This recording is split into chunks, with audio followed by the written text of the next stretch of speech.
नमस्कार साथियों, मेरा नाम निशान स्वराज हुआ और आप देख रहे हैं रोजगार का जुगाड़, जहां आपको मिलेगा सरकारी नौकरी का सबसे आसान और सबसे सटीक तरीका। जैसा कि आपसे वादा किया गया था कि करंट अफेयर के क्रम को जारी रखा जाएगा, तो इससे पहले हमने जो पढ़ा करंट अफेयर में एक टॉपिक जिसका नाम है मिलिट्री एक्सरसाइज युद्ध अभ्यास। अगर आप वीडियो नहीं देखे हैं तो पहली बार रोजगार का जुगाड़ चैनल देख रहे हैं तो एक वीडियो ऑलरेडी अपलोड किया गया है मिलिट्री एक्सरसाइज के नाम से, जो एग्जाम में बहुत ज़्यादा आता है, तो आप आराम से उसको देखें। और आज का हेडिंग अगर आप देख पा रहे होंगे तो आप हेडिंग जरूर देख पा रहे होंगे, करंट अफेयर। और ये जो आपका जो करंट अफेयर होगा ये साप्ताहिक होगा, यानी मंडे टू मंडे। जो आज मंडे हो गया यानी संडे टू संडे, जो एक सप्ताह में जो भी महत्वपूर्ण घटनाएं घटी हैं देश के अंदर देश के बाहर, जो भी महत्वपूर्ण घटनाएं घटी हैं जो आपके एग्जाम के पॉइंट ऑफ व्यू से, क्योंकि घटनाएं बहुत घटती है सर, लेकिन सवाल आता है कि हर घटना क्या एग्जाम के पॉइंट ऑफ व्यू से इंपॉर्टेंट है, तो इसका सवाल का जवाब है नहीं। तो टीचर का योगदान बस यही है, बस ये आपको बता पाए कि कौन सा महत्वपूर्ण क्वेश्चन आएगा, कौन सा महत्वपूर्ण क्वेश्चन नहीं आएगा, जो बच्चा को लगता है वो महत्वपूर्ण होगा जबकि वो महत्वपूर्ण होता नहीं है। तो इस चैनल के माध्यम से आपको वही क्वेश्चन को हाईलाइट किया जाएगा जो एग्जाम में आने की संभावना सबसे ज्यादा है, ताकि कम समय में आप जल्द से जल्द नौकरी पा सकें।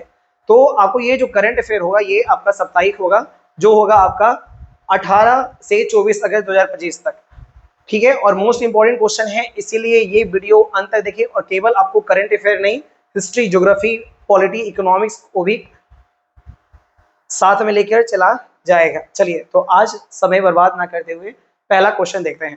पहले मैं क्वेश्चन दिखाऊंगा, तो पहले कोशिश करें कि आप क्वेश्चन आप खुद पहले देखें, खुद जवाब देने की कोशिश करें, फिर आपको मैं समझाऊंगा उस क्वेश्चन का आंसर, उसका एक्सप्लेन करूंगा। तो चलिए, समय स्टार्ट होता है। तो पहला सवाल आपके सामने आ रहा है, अगर पढ़ पा रहे होंगे तो आराम से पढ़ पा रहे होंगे। 15 अगस्त 2025 को पीएम नरेंद्र मोदी ने लाल किले से किस राष्ट्रीय सुरक्षा पहल की घोषणा की? तो आराम से पढ़ें, आपके सामने ऑप्शन दिया हुआ है, 1 मिनट समय लें, कोई दिक्कत नहीं है।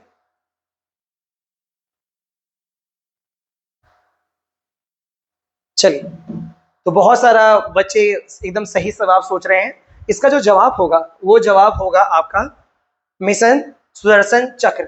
जैसा कि आपको पता है कि महाभारत में किस भगवान के पास सुदर्शन चक्र था जिससे वो अपने दुश्मनों का विनाश करते थे, राक्षसों का विनाश करते थे। उसी तरह नए मोदी ने इस बार लाल किले में घोषणा किया, एक महत्वाकांक्षी घोषणा किया है जो राष्ट्र की सुरक्षा के लिए बेहद जरूरी था। जैसे इजराइल अपने देश की सुरक्षा करता है कि इजराइल के ऊपर एक तरह का आप देखते होंगे सुरक्षा कवच डोम की तरह बन जाता है, जो कोई भी देश हमला करे, इराक करे, फिलिस्तीन करे, जो भी करे, तो आप देखते होंगे सब उस सुरक्षा पद्धति जो पंक्ति है उसको कोई क्रॉस कर नहीं पाता है, डोम उसको सुरक्षा करता है और पहले से ही वो क्या हो जाता है, नष्ट हो जाता है। तो नए मोदी, आपको पता है सर, भारत सरकार का संबंध जो है, खासकर बीजेपी सरकार का संबंध इजराइल से बहुत अच्छा है। तो इजराइल ने अपना जो सुरक्षा प्रणाली है वो भारत को देने की घोषणा किया है और ये कहा है कि जिस तरह भारत, इजराइल खुद को डोम से रक्षा करता है, सुरक्षा कवच से रक्षा करता है, ताकि वहां की आम जनता सरवाइव कर सके कभी भी बाहर से हमला होने पर, ड्रोन से द्वारा, रॉकेट के द्वारा। तो भारत सरकार ने भी ऐसा ही योजना लॉन्च किया है। लेकिन अब सवाल आता है कि इजराइल और भारत में बहुत अंतर है, क्षेत्रफल में, जनसंख्या में। जितना इजराइल का क्षेत्रफल है उससे बड़ा जो है वो बिहार राज्य है जहां से क्लास लिया जा रहा है। अब सवाल आता है कि इतने बड़े देश का कैसे सुरक्षा किया जा सकता है। इसीलिए नरेंद्र मोदी ने कहा है कि मिशन सुदर्शन चक्र का जो उद्देश्य होगा वो 2035 तक, तो आप देख पा रहे हैं कि नई मोदी सरकार ने या बीजेपी सरकार ने 10 साल का समय लिया है। 2035 तक भारत का जो महत्वपूर्ण स्थल है, भारत के महत्वपूर्ण स्थल जैसे आपका रेलवे स्टेशन हो गया, जैसे आपका एयरपोर्ट हो गया, जैसे आपका सरकारी भवन हो गया, इसकी सुरक्षा किया जाएगा 1935 में। और जो सुरक्षा कवच होगा उसका नाम क्या होगा, मिशन सुदर्शन चक्र। तो ये पूरे भारत में लागू नहीं होगा, 2035 तक ये लागू जो होगा वो केवल महत्वपूर्ण स्थलों में होगा, जैसे संसद हो गया, सर्वोच्च न्यायालय हो गया, राष्ट्रपति भवन हो गया, विधानसभा हो गया, जैसे भारत का ऐतिहासिक धरोहर हो गया, जैसे मंदिर हो गया, ताजमहल हो गया, गुफा हो गया, अजंता एलोरा की गुफाएं हो गई, ठीक है। और रेलवे स्टेशन, एयरपोर्ट की भी सुरक्षा की जाएगी। तो आपके एग्जाम में क्या आ सकता है, तो आप सुनिए कि मिशन सुदर्शन चक्र की घोषणा कब की गई? तो इसका जवाब पहला है 15 अगस्त 2025 में। और मिशन सुदर्शन चक्र को लागू करने का जो तारीख है, कितना साल लिया गया है, यह कब तक लागू होने की संभावना है? तो वह है 2035 तक होने की संभावना है। अगर पूछे कितना साल लेगा, तो 10 साल लेगा। क्या भारत के सभी राज्य के क्षेत्र को शामिल किया जाएगा? तो नहीं, इसका जवाब है नहीं। तो महत्वपूर्ण स्थल जैसे रेलवे स्टेशन हो गया, एयरपोर्ट हो गया, सरकारी भवन हो गया, संवैधानिक जो भवन हो गया, उसका रक्षा किया जाएगा। तो उम्मीद करते हैं और आपको बता दें, इस बार जो 15 अगस्त मनाया गया था वो 79वां 15 अगस्त का स्वतंत्रता संग्राम था। तो अगर पूछा जाता है कि इस बार जो 15 अगस्त मनाया गया है वो कितना इंडिपेंडेंस था, तो 79 इंडिपेंडेंस अपना मनाया गया है। 79 79वां बनाया गया है। और आपको ये बता देते हैं सर कि लाल किले का निर्माण किस मुगल शासक के द्वारा कराया गया? तो शाहजहां के द्वारा किया गया। शाहजहां के द्वारा किया गया आपका लाल किले का निर्माण। और आपको याद है सर कि मुगल शासक, ये पहला मुगल शासक था जिसने अपनी राजधानी आगरा से दिल्ली की थी। आगरा से दिल्ली की थी। तो याद रहना है, यहाँ हिस्ट्री का भी आपको टच दिया जा रहा है कि लाल किले का निर्माण किसने किया था? शाहजहां ने किया था। और मुगल का पहला शासक जिसने अपनी राजधानी आगरा से दिल्ली की थी वो है शाहजहां। क्योंकि आपको पता होना चाहिए सर कि मुगल की जब स्थापना हुई थी 1526 में बाबर के द्वारा, उस समय जो राजधानी थी वो थी आगरा। तो आगरा से दिल्ली हस्तांतरित करने का जो श्रेय जाता है वो जाता है शाहजहां को। चलिए अब दूसरा सवाल। तो दूसरा सवाल आपके सामने है, आराम से इसको देखिए, पहले पढ़ने की कोशिश कीजिए इसे।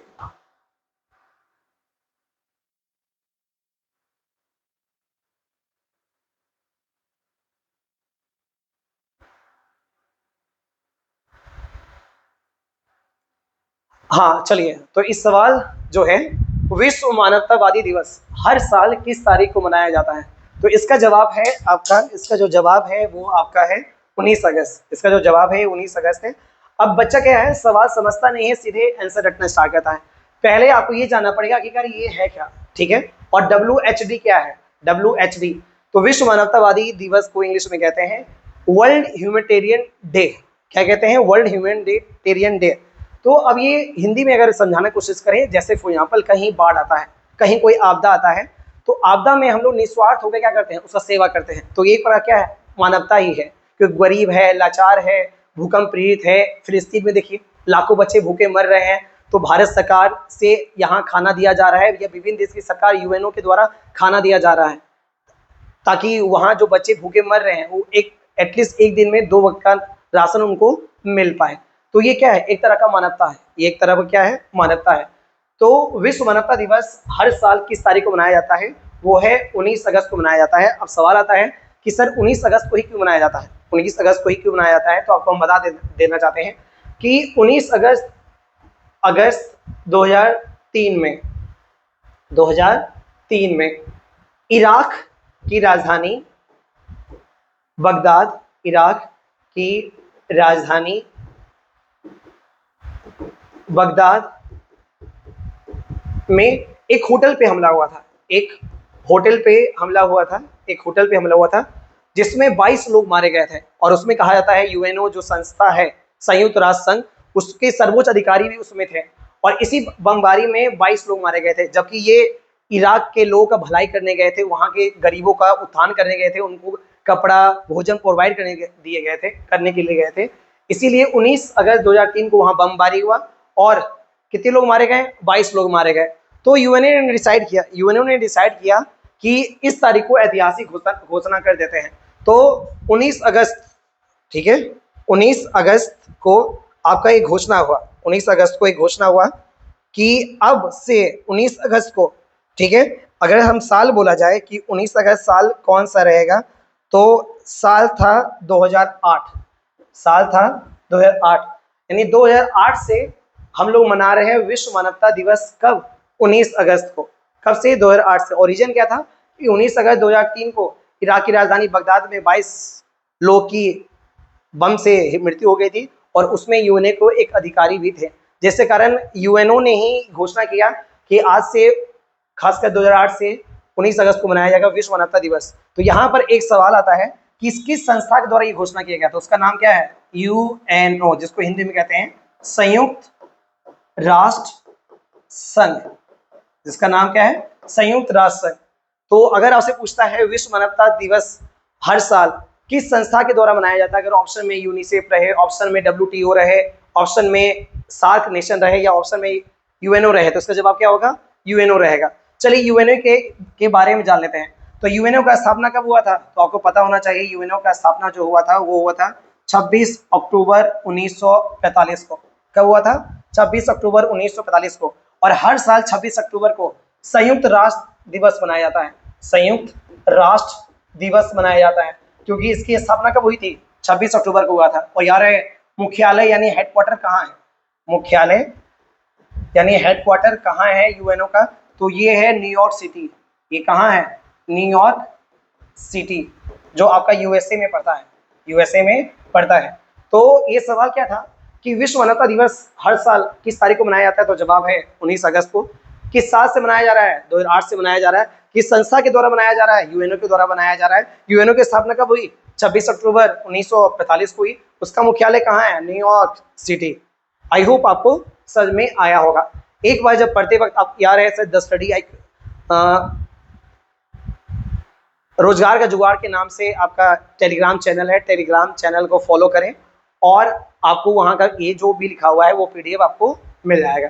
चलिए अब तीसरा सवाल पे जाते हैं। तीसरा सवाल पे जाते हैं। पढ़िए आराम से, इस सवाल को पढ़िए और देने की कोशिश कीजिए सवाल का जवाब।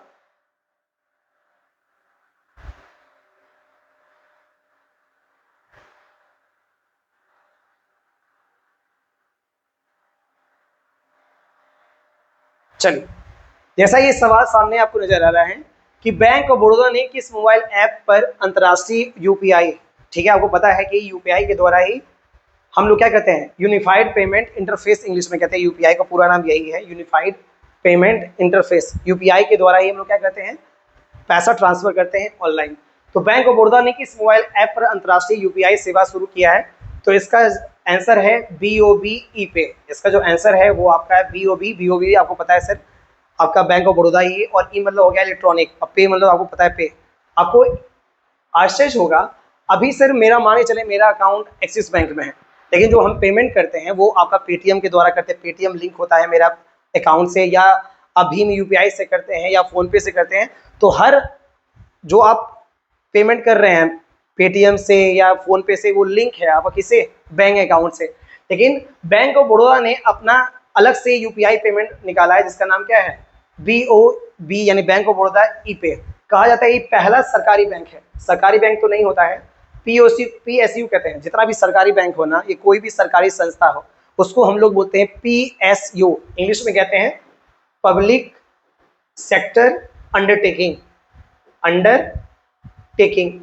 तो हमेशा याद रखना है सर कि सरकारी बैंक जैसा कोई शब्द नहीं है। हमेशा उसके लिए इस्तेमाल जो होता है वो या तो राष्ट्रीयकृत बैंक बोलिए, नेशनल बैंक बोलिए, या तो बोलिए PSU। PSU मतलब सरकारी संस्था होगा। ये पहला सरकारी बैंक है जिसने अपना अलग से पेमेंट ऐप लॉन्च किया जिसका नाम क्या है? बैंक ऑफ बड़ौदा पे। यानी बड़ा बड़ा बैंक सरकारी है, इलाहाबाद बैंक सरकारी है, आपका SBI सरकारी है, आपका बैंक ऑफ इंडिया सरकारी है। लेकिन पहला जो ऐप जो लॉन्च किया है जिसके द्वारा सीधे, यानी अब आपको भीम ऐप, पेटीएम, गूगल पे, फोन पे यूज करने की जरूरत नहीं है। सीधे बैंक ऑफ बड़ौदा का ये प्ले स्टोर से डाउनलोड कीजिए और सीधे उसके द्वारा पेमेंट कर सकते हैं। तो ये बहुत बड़ा बात है सर, ये बहुत बड़ा बात है। तो अभी सवाल इस तरह इसको पलट दिया जाए कि किस PSU बैंक या किस सरकारी बैंक या किस राष्ट्रीयकृत बैंक ने अपना यूपीआई ऐप लॉन्च किया है, तो उसका आंसर होगा बैंक ऑफ बड़ौदा। और उसका ऐप का नाम क्या है? उसका ऐप का नाम है, यानी जो भी bank of Baroda bank use करते हैं तो वो अपना फोन पे या पेटीएम से पैसा ना भेजे, सीधे आप इंस्टॉल करें बैंक ऑफ बड़ौदा BOB ई पे। उससे आप एक स्थान से दूसरे स्थान पैसा भेज सकते हैं। थोड़ा सा बैंक ऑफ बड़ौदा के बारे में जान लेते हैं। थोड़ा सा बैंक ऑफ बड़ौदा के बारे में जान लेते हैं। इसकी स्थापना हुई थी 1908 में। तो बैंक ऑफ बड़ौदा की अगर स्थापना पूछेगा तो क्या बोलना है? 1908। आगे कर मुख्यालय यानी हेडक्वार्टर कहाँ है? हेडक्वार्टर कहाँ है? जैसा कि नाम से पता चल रहा है बैंक ऑफ बड़ौदा, तो इसका जो हेडक्वार्टर है वो यही है, बड़ोदरा गुजरात। बड़ोदरा गुजरात इसका मुख्यालय है। गुजरात इसका मुख्यालय है। अब सवाल आता है इसका चेयरमैन कौन है? इसका चेयरमैन कौन है? तो हम लिख देते हैं कि बैंक ऑफ बड़ौदा का वर्तमान में चेयरमैन है, चेयरमैन है वो है आपके एम आर कुमार, वो है आपका एम आर कुमार। तो सवाल क्या था, बैंक ऑफ बड़ौदा ने किस मोबाइल ऐप पर अंतरराष्ट्रीय यूपीआई सेवा यानी एक देश से दूसरे देश या घरेलू में भी इसका इस्तेमाल कर सकते हैं, उस सेवा का नाम क्या था, बैंक ऑफ बड़ौदा ई पे। और याद रखना ही पहला सरकारी बैंक है जिसने ऐसी सेवा शुरू की है, यानी इसमें अब आपको भीम, पेटीएम, फोन पे से अपना बैंक लिंक कराने की जरूरत नहीं है, सीधे इस ऐप को द्वारा आप एक जगह से दूसरी जगह पैसा भेज सकते हैं। बैंक ऑफ बड़ौदा की स्थापना कब हुई, 1908 में। मुख्यालय कहाँ है, वडोदरा गुजरात। और चेयरमैन का नाम क्या है, एम आर कुमार। तो आराम से सवाल को देखें। चलिए अब हम अगले सवाल की ओर आते हैं। चलिए सवाल को आराम से पढ़िए। ब्रांड फाइनेंस फुटबॉल 50 यानी फुटबॉल 50 का टीम का नाम लिया है 2025। रिपोर्ट के अनुसार चौथे वर्ष दुनिया का सबसे मूल्यवान फुटबॉल क्लब कौन सा घोषित हुआ है। पहले इस सवाल का जवाब देने की कोशिश कीजिए तो हम बताएंगे, पहले आराम से देखिए।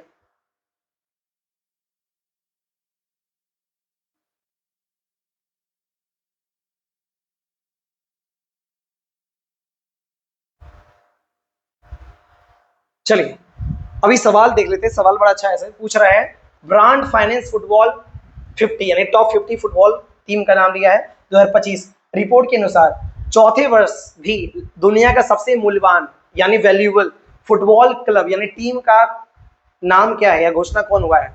तो उसका आंसर है वो है रियल मैड्रिड।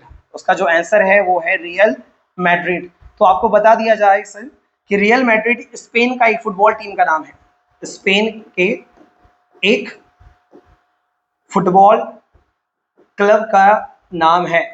अभी फुटबॉल क्लब क्या होता है सर, जैसे आईपीएल देखते होंगे उसमें आपको रॉयल चैलेंजर बेंगलोर नजर आता होगा, मुंबई इंडियंस नजर आता होगा, सनराइजर हैदराबाद नजर आता होगा।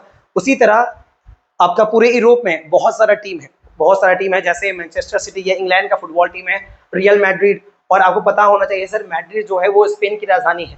मैड्रिड जो है वो क्या है, स्पेन की राजधानी है। तो ये बोलने वाली बात नहीं है सर कि रियल मैड्रिड जो टीम होगी वो किस देश की होगी, वो कहाँ की है, स्पेन की। कैसे, स्पेन की राजधानी है। और आपको जान के आश्चर्य होगा सर कि टीम का जो वैल्यू है, रियल मैड्रिड पूरा जो टीम है एडवर्टाइजमेंट से जितना पैसा कमाता है, वो टीम का जो वैल्यू है वो आपका है 6.75 बिलियन डॉलर। बिलियन को हम लोग बोलते हैं अरब। यानी आप बोल सकते हैं कि एक टीम का वैल्यू इतना कैसे हो सकता है। ठीक है, इसका ब्रांड वैल्यू जो है वो है 6.75 बिलियन डॉलर। अगर हिंदी में बोला जाए तो 6.75 अरब डॉलर है।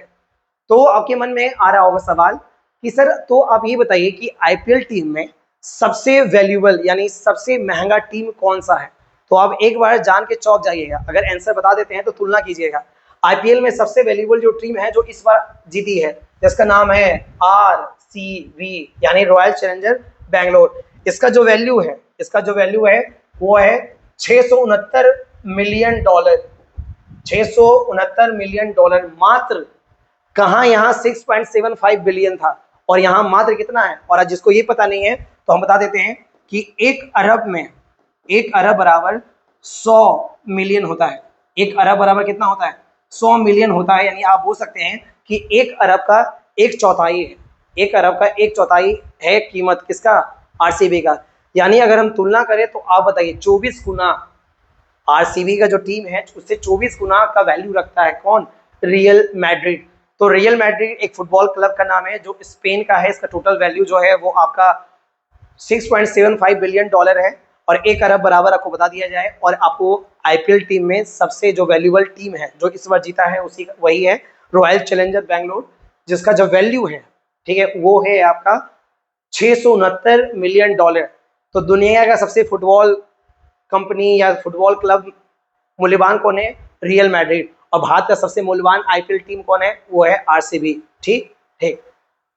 चलिए अब हम अगले सवाल की ओर बढ़ते हैं। भारतीय राष्ट्रीय राजक्रम प्राधिकरण में कौन सी सुविधा शुरू की है, कौन सी सुविधा शुरू की है। आप इसको आराम से सवाल को देखें और जवाब देने की कोशिश करें।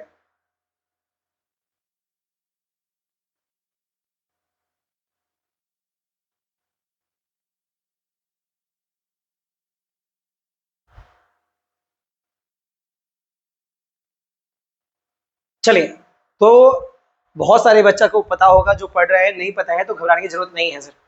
भारतीय राष्ट्रीय राजमार्ग प्राधिकरण, जिसको हिंदी में कहते हैं, इंग्लिश में कहते हैं national highway authority of India, ने कौन सी सुविधा शुरू की है? ई टोल टिकट प्रणाली, फास्टैग, वार्षिक पास, ग्रीन हाईवे स्कीम, राष्ट्रीय राजमार्ग बीमा योजना। ऑप्शन भी प्यारा है और आंसर भी प्यारा है। इसका जो आंसर होगा वो होगा फास्टैग वार्षिक पास। इसका आंसर होगा फास्टैग वार्षिक पास। पहले इस सवाल को समझने की कोशिश करते हैं कि आखिरकार इस सवाल क्या है। अगर इस सवाल को समझते हैं तो जवाब अपने आप आ जाएगा। तो भारतीय राष्ट्रीय राजमार्ग प्राधिकरण, इंग्लिश में क्या कहते हैं? National highway authority of India. तो चलिए इस संस्था के बारे में जान लेते हैं। इस संस्था की स्थापना जो हुई थी वो 1988 अधिनियम के तहत हुई थी। 1988 अधिनियम को इंग्लिश में कहते हैं एक्ट, जो संसद के द्वारा पारित किया जाता है। संसद के द्वारा पारित किया गया था। ये अधिनियम कब बना? 1988 में, लेकिन ये इस संस्था बना कब? 1995 में। तो अगर पूछेगा किस अधिनियम के तहत बना, तो आपको बोलना है 1998-88 अधिनियम के तहत बना। लेकिन स्थापना कब हुआ? इसकी स्थापना हुआ 1995 में। तो हमेशा याद रखना, अगर पूछा जाए भारतीय राष्ट्रीय राजमार्ग की स्थापना कब हुई? 1995 में। किस अधिनियम के द्वारा बना? 1988 अधिनियम के तहत बना। और वर्तमान में इसके चेयरमैन यानी अध्यक्ष कौन है? ठीक है, अध्यक्ष कौन है? तो इसका आंसर बहुत इंपॉर्टेंट है सर, संतोष कुमार यादव। संतोष कुमार यादव। चलिए, हाँ, और इसका आंसर क्या है? फास्टैग वार्षिक पास। अब सवाल आता है फास्टैग वार्षिक पास क्या है सर? चलिए, आपको पता है सर, सड़क एवं परिवहन मंत्री जो है वो नितिन गडकरी है। उन्होंने कहा कि जो लोग बार बार ट्रैवल करते हैं, आपको पता है सर फास्टैग क्या है? एक तरह का पास होता है जो आपको टोल प्लाजा पे बिना रुके आपका कार में स्टिकर जैसा चिपका होता है, वो आपका इंफ्रारेड के द्वारा कनेक्ट होता है, आपका उसमें पैसा अकाउंट जमा होता है, डिटेक्ट होता है, गाड़ी आगे, फाटक खुलता है, गाड़ी आराम से आगे बढ़ जाता है।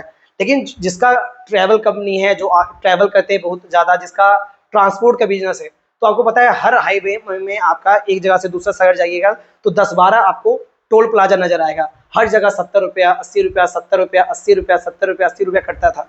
इसीलिए नितिन गडकरी जी ने 15 अगस्त 2025 में ट्वीट के माध्यम से ये ऐलान किया। 15 अगस्त 2025 में ट्वीट के माध्यम से ऐलान किया कि अब 1 वर्ष का पास बनाइए जिसका कीमत होगा आपका मात्र 3000 रुपया। मात्र कितना? 1000 रुपया, 3000 रुपया। यानी एक पास बनाइए जिसमें कितना अमाउंट का पैसा रहेगा? 3000 का पैसा रहेगा, जो कितना 200 टोल प्लाजा तक वैली है, यानी 200 ट्रिप इससे कर सकते हैं। 200 ट्रिप कर सकते हैं कितना रुपया से? 3000 रुपये। यानी एक बार रिचार्ज कराइए, और या तो 1 साल वैलिडिटी रहेगा, जैसे फॉर एग्जाम्पल हम कार लिए हैं और 3000 का हम फास्टैग लगा लिए अपना कार में, और कार हम चलाएं ही नहीं, तो अगर कार नहीं चलाएंगे तो टोल प्लाजा तो हमको मिलेगा नहीं जहाँ पैसा कटता है। तो 1 साल के बाद अपने आप क्या हो जाएगा? एक्सपायर हो जाएगा। 1 साल के बाद अपने आप क्या हो जाएगा? एक्सपायर हो जाएगा। लेकिन जो हमेशा ट्रैवल करता है तो कितना ट्रिप तक उसका वैलिड है? वो 200 ट्रिप तक चला सकता है। जैसे फॉर एग्जाम्पल इसको एग्जाम्पल समझाते हैं कि मान के चले हमको मुंबई से दिल्ली जाना है। कहाँ जाना है? दिल्ली जाना है। तो जाएंगे तो आएंगे भी, माने चले यहाँ गए एक बार और आए एक बार, ठीक है, इसी को बोला जाता है एक ट्रिप। इसको क्या बोला जाता है? एक ट्रिप। माने चले एक ट्रिप में मेरा जो पैसा लगता है वो मात्र, लगता तो ज़्यादा है लेकिन हम मान लेते हैं जाने और आने में मेरा जो पैसा लगा टोल प्लाजा में वो लगा 70। लगा कितना? 70। तो कितना ट्रिप बोल रहा है? 200 ट्रिप बोल रहा है। तो 200 ट्रिप मान लीजिए, अगर आप गुना कीजिएगा तो आएगा 14,000 रुपए। और यहाँ पर 1 साल में कितना लग रहा है? मात्र 3000 रुपया लग रहा है। यानी कितना का बचत है? 11,000 का बचत है। तो स्टूडेंट, ये मेरे और आपके लिए नहीं है, क्योंकि हम भी बहुत ज़्यादा ट्रैवल नहीं करते हैं, हम भी ज़्यादा ट्रैवल नहीं करते और आप भी ट्रैवल नहीं करते, क्योंकि हम लोग के पास साधन है, ट्रेन से चलते हैं, कभी कभी कार से चलते हैं, तो वो टोल प्लाजा कभी आता है कभी आता नहीं है। तो ये हम लोग के लिए नहीं है, ये उसके लिए है जो हमेशा ट्रैवल करता है। तो बताइए, तो भारतीय राष्ट्रीय प्राधिकरण ने कौन सी सुविधा शुरू की? उसका नाम है फास्टैग वार्षिक पास। यानी 1 साल का रिचार्ज कराइए 3000 रुपया, और उससे कितना ट्रिप आप कर सकते हैं? 200 ट्रिप कर सकते हैं। यानी एक बार जाना और एक बार आना, इसको बोलते हैं एक ट्रिप। और वर्तमान में सड़क एवं परिवहन मंत्री कौन है? तो नितिन गडकरी जी हैं। और भारतीय राष्ट्रीय राजमार्ग प्राधिकरण की स्थापना किस अधिनियम के तहत हुई? 1988 के अधिनियम के तहत हुई। कब हुई? 1995 में हुई। और वर्तमान में इसके अध्यक्ष कौन है? संतोष कुमार यादव। उम्मीद करते हैं ये बेहतरीन क्वेश्चन आपको समझ में आया होगा। तो सर आपके एग्जाम में ऐसे भी आ सकता है, बिहार सीजीएल का एग्जाम का डेट आने वाला है सर, फॉर्म का डेट आया है, क्योंकि सर आपको पता है कि पहले 500 कुछ रुपया लग रहा था, लेकिन अब बिहार सरकार ने घोषणा कर दिया है कि अब कैसा भी एग्जाम बिहार सरकार को अधिकतम पैसा कितना लगेगा, 100 रुपया लगेगा। इसीलिए अभी जो फॉर्म आने वाला था उसको रोक दिया गया है, उसको सुधारना है, कंप्यूटर में लैपटॉप में सबका सुधार करना है ताकि अब 100 रुपया ही लगे।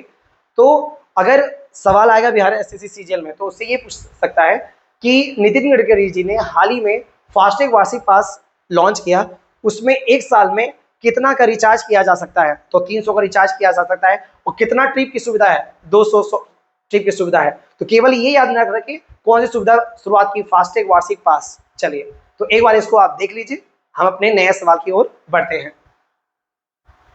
चलिए आप सवाल आराम से पढ़िए। राष्ट्रीय द्रौपदी मुर्मू ने अमृत उद्यान में कितने नए हिस्सों का उद्घाटन किया है? एक बार आप सवाल पढ़ें और जवाब देने की कोशिश करें, और जवाब देने की कोशिश करें।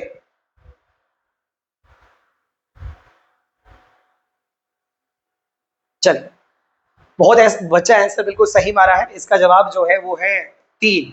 इसका जो जवाब है 3 है, ठीक है। अमृत में वर्ड कितना है? 3, तो इसका जवाब भी कितना है? 3 है। अब इस सवाल क्या कह रहा है तो समझने की कोशिश करते हैं। ये अमृत उद्यान है क्या? तो चलिए आपको समझाते हैं।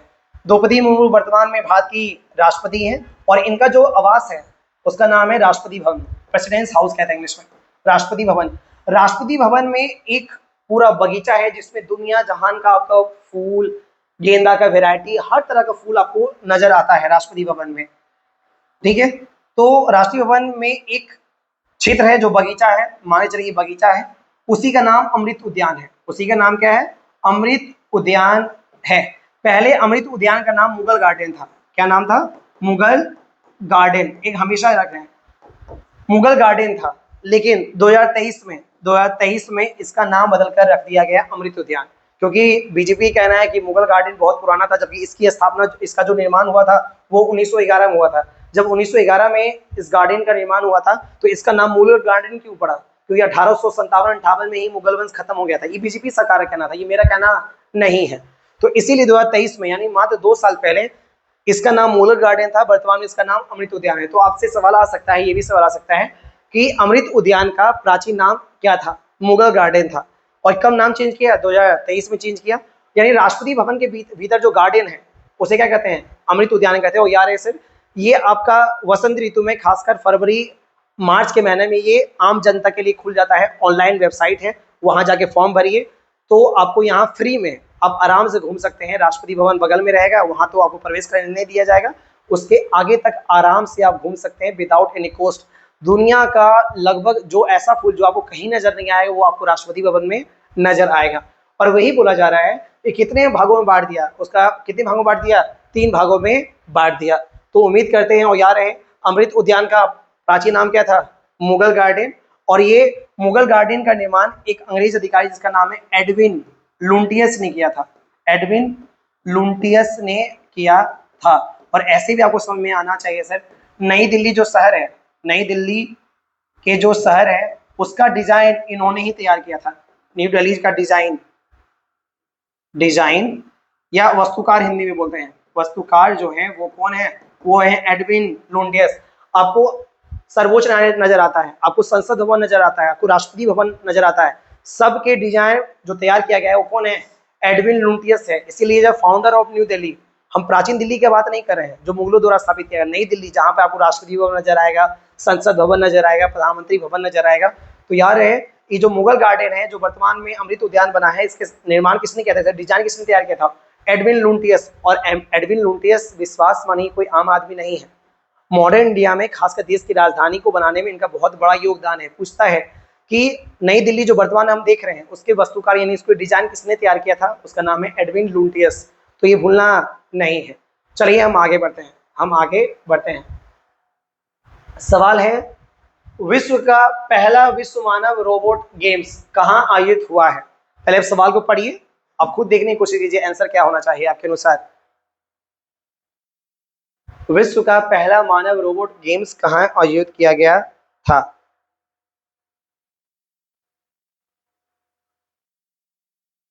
चलिए तो जाहिर सी बात है इसका जो आंसर है, ये आप सोचिए बिल्कुल सही जवाब, बहुत लोगों ने बहुत सही जवाब दिया। इसका आंसर जो है वो है बीजिंग, चीन।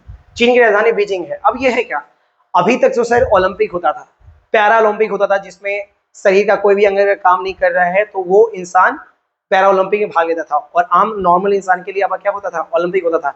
अब सवाल आता है कि अब ओलंपिक पैरा ओलंपिक के अलावा एक नया गेम अब से होने वाला है। इंसान क्या से क्या हो गया है, विश्व मानव रोबोट, यानी मानव की तरह दिखने वाला रोबोट का एक प्रतियोगिता हुआ। जिस तरह स्विमिंग होता है, बॉक्सिंग होता है, रनिंग होता है इंसान के द्वारा, अब रोबोट का पहली बार दुनिया में ऐसा हुआ, पहली बार 2025 में हुआ। तो इसका आंसर है बीजिंग, चीन। कहा जाता है 16 देशों के रोबोटों ने भाग लिया, लगभग 16 देश के 500 रोबोटों ने भाग लिया, 500 रोबोट ने भाग लिया। और कौन कौन प्रतियोगिता, तो भाई तैराकी हो गया, आपका रनिंग हो गया, आपका बॉक्सिंग हो गया, इस तरह का गेम हुआ था, इस तरह का गेम हुआ था, जिसमें जाहिर सी बात है भारत अभी रोबोट बनाने में क्या है, काफी पीछे है। तो 16 देशों में भारत तो बिल्कुल नहीं था, ये सोचना भी आपको पाप है। हाँ, कब भारत शामिल होगा ये बताना तो अभी जल्दबाजी होगा, लेकिन कभी ना कभी भारत तो भाग लेगा। तो जापान ने भी भाग लिया था, चीन ने भी भाग लिया था, दक्षिण कोरिया ने भी भाग लिया था, जर्मनी ने भी भाग लिया था, यूएसए ने भी भाग लिया था, इंग्लैंड ने भी भाग लिया था, लेकिन ये हुआ कहाँ पहली बार। तो इसका आंसर है बीजिंग, चीन। तो उम्मीद करते हैं इस सवाल का जवाब आपको समझ में आया। फिर आपके एग्जाम में आ सकता है कि इस बार जो बीजिंग में विश्व मानव रोबोट गेम्स का आयोजन हुआ था उसमें कितने देशों ने भाग लिया था, तो 16 देशों ने भाग लिया था। कितने रोबोट ने भाग लिया था, तो 500 रोबोट ने भाग लिया था। तो ये सवाल को समझ में आया। चलिए अब अगले सवाल की ओर हम चलते हैं। चलिए सवाल पढ़िए। Indian film festival of Melbourne, जिसको हम शॉर्ट में, आपको पता है मेलबर्न जो है वो ऑस्ट्रेलिया में है, ठीक, 2025 में सर्वश्रेष्ठ फिल्म निर्देशक का पुरस्कार किस फिल्म ने जीता। आप आराम से देखिए, आप आराम से देखिए इस सवाल को। बहुत सारे स्टूडेंट को इस सवाल का जवाब आता होगा, नहीं आता है कोई बात नहीं।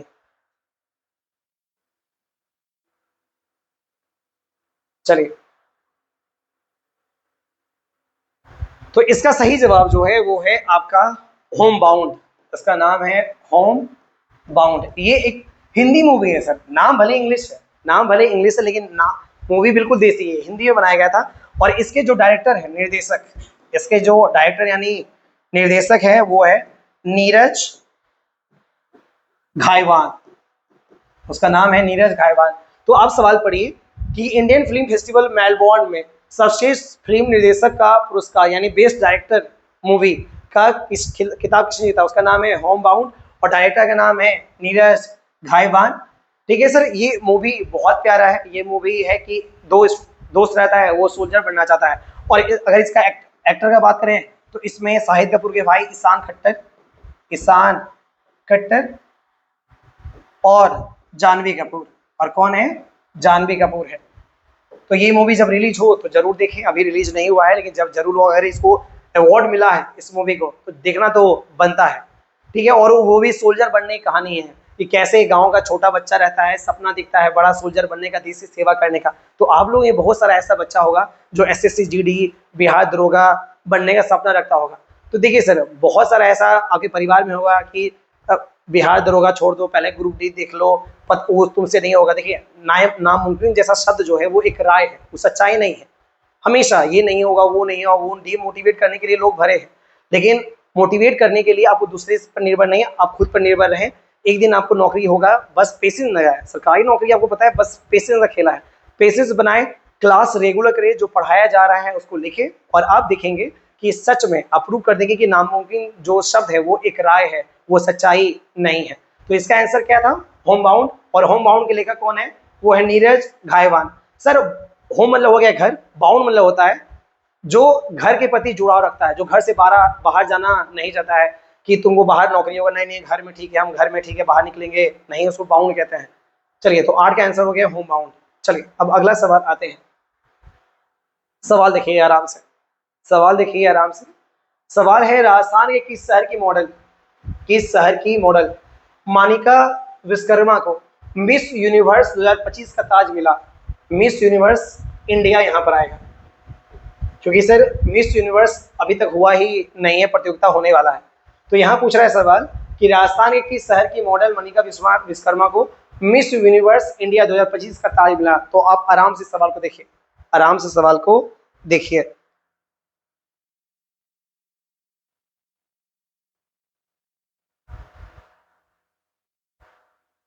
चलिए, तो इसका आंसर जो है वो है आपका गंगानगर, यानी जो मिस यूनिवर्स इंडिया 2025 की जो बनी है उस महिला का नाम है मनिका विश्वकर्मा, जो किस शहर की थी, गंगानगर। गंगानगर आपको पता है राजस्थान में है। कहाँ है? राजस्थान में है।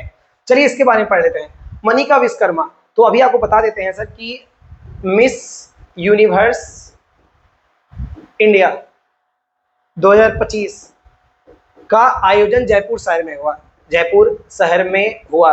और इत्तेफाक देखिए सर, जो जीती हैं मनिका विश्वकर्मा वो भी गंगानगर की हैं, राजस्थान में पड़ता है। और जयपुर में जो प्रतियोगिता हुआ था, जयपुर राजस्थान की राजधानी है, जयपुर जो है राजस्थान की राजधानी है।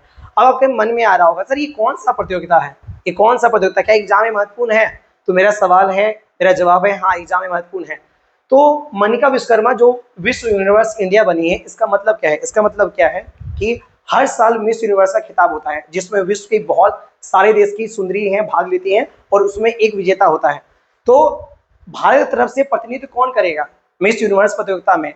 वो वही करेगा जो मिस यूनिवर्स इंडिया का खिताब जीतेगा। तो इस बार जीती कौन है? मनिका विश्वकर्मा। और आपको पता होना चाहिए सर कि इस बार का मिस यूनिवर्स जो प्रतियोगिता होने वाला है 2025 का, इस बार मिस यूनिवर्स 2025 का जो प्रतियोगिता होने वाला है वो होने वाला है आपका थाईलैंड में। कहाँ होने वाला है?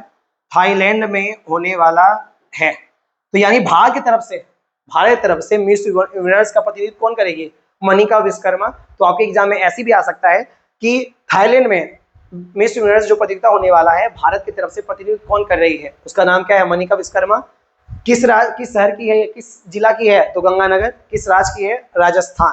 तो उम्मीद करते हैं आपको समझ में आता होगा कि आखिरकार मिस यूनिवर्स इंडिया प्रतियोगिता क्यों किया जाता है, कि उसमें जो भी विनर होगा वो मिस यूनिवर्स का प्रतियोगिता में भारत का प्रतिनिधित्व करती है। तो मेरा सवाल है सर, यानी एक बात तो समझ में आ रहा है, हम लोग फिंगर क्रॉस्ड है, यानी अच्छा उम्मीद करते हैं कि सितंबर में जो मिस यूनिवर्स प्रतियोगिता होने वाला है थाईलैंड में, उसमें मनिका विश्वकर्मा को विजय हासिल हो, ये हम लोग का दिल से शुभकामनाएं हैं। भारत जीतेगा तो विश्व में नाम होगा कि केवल कला में, केवल विज्ञान में नहीं, सुंदरता में भी, और केवल शारीरिक सुंदरता नहीं, मानसिक भी सुंदरता होनी चाहिए, तभी आप जीत सकते हैं। तो अब आपको बताना है कि अभी तक कितने भारतीय महिलाओं, क्योंकि महिलाओं ने मिस यूनिवर्स का खिताब जीता है, मिस यूनिवर्स का खिताब जीता है। सोचिए आप लोग, सोचिए। सवाल आया है सर, सीजीएल में आया है कि अभी तक कितनी महिलाओं ने मिस यूनिवर्स का खिताब जीता है, कितनी भारतीय महिलाओं ने विश्व यूनिवर्स का खिताब जीता है? इसका आंसर है 3। इसका आंसर है 3। कौन कौन थोड़ा नाम जान लेते हैं, कौन कौन थोड़ा सा नाम जान लेते हैं। तो पहला जो आंसर है वो है सुष्मिता सेन। सुष्मिता सेन जो पहली बार मिस यूनिवर्स का खिताब 1994 में जीती। दूसरा का नाम है लारा दत्ता, लारा दत्ता जो 2000 में मिस यूनिवर्स का खिताब जीती। और तीसरा है हरनाज सांधू, हरनाज सांधू, ये 2021 में खिताब जीती। तो आप बोल सकते हैं कि अभी तक वर्तमान में 3 ऐसी भारतीय महिला हैं जो मिस यूनिवर्स का खिताब जीत चुकी हैं। कौन कौन? सबसे पहले कौन थी? सुष्मिता सेन 1994 में, लारा दत्ता 2000 में, और हरनाज सांधू 2021 में। यानी 21 के बाद अभी तक कोई विजेता बना नहीं है। तो आई होप आपको इस सवाल समझ में आया होगा। हम आते हैं, बढ़ते हैं आगे की ओर। एक बार आराम से देख लीजिए, एक बार आराम से इसको देख लीजिए। चलिए ठीक है, आपको सिर्फ पीडीएफ भेज दिया जाएगा, उसके लिए घबराने की जरूरत नहीं है। चैनल का नाम है, टेलीग्राम में आप खोजिए, चैनल का नाम है रोजगार का जुगाड़, वहीं पर आपको प्रोवाइड करा दिया जाएगा। चलिए आगे बढ़ते हैं, आगे बढ़ते हैं। सवाल है, Spanish tennis star Carlos Alcaraz ने कौन सा खिताब 2025 में जीता? आराम से पढ़िए, आराम से पढ़िए, इस सवाल का जवाब ढूंढने की कोशिश कीजिए।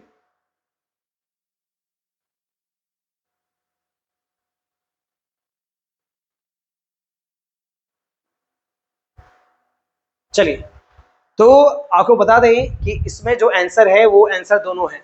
सिंसिनाटी ओपन और फ्रेंच ओपन दोनों खिताब 2025 में कार्लोस अल्कराज ने जीता। कौन कौन? सिंसिनाटी, ये यूएसए में एक शहर का नाम है, और फ्रेंच ओपन तो आपको पता है सर कि 4 ग्रैंड स्लैम होता है, उसमें से एक ग्रैंड स्लैम का नाम है आपका फ्रेंच ओपन। चलिए, तो इसका आंसर क्या है? सिंसिनाटी ओपन भी है और फ्रेंच ओपन में, यानी ऑप्शन नंबर ई होना चाहिए, बी और सी दोनों, बी और सी दोनों। और आपको बता दें सर कि कार्लोस अल्कराज युवाओं में काफी प्रतिभाशाली व्यक्ति हैं, और किस देश के हैं? स्पेन के। नाम ही से लग रहा है स्पेनिश, तो स्पेनिश कहाँ के निवासी होंगे? स्पेन के निवासी होंगे। तो इन्होंने 2025 में कौन कौन खिताब जीता टेनिस में? और ये क्या खेलते हैं? ये लॉन टेनिस खेलते हैं, ये लॉन टेनिस खेलते हैं।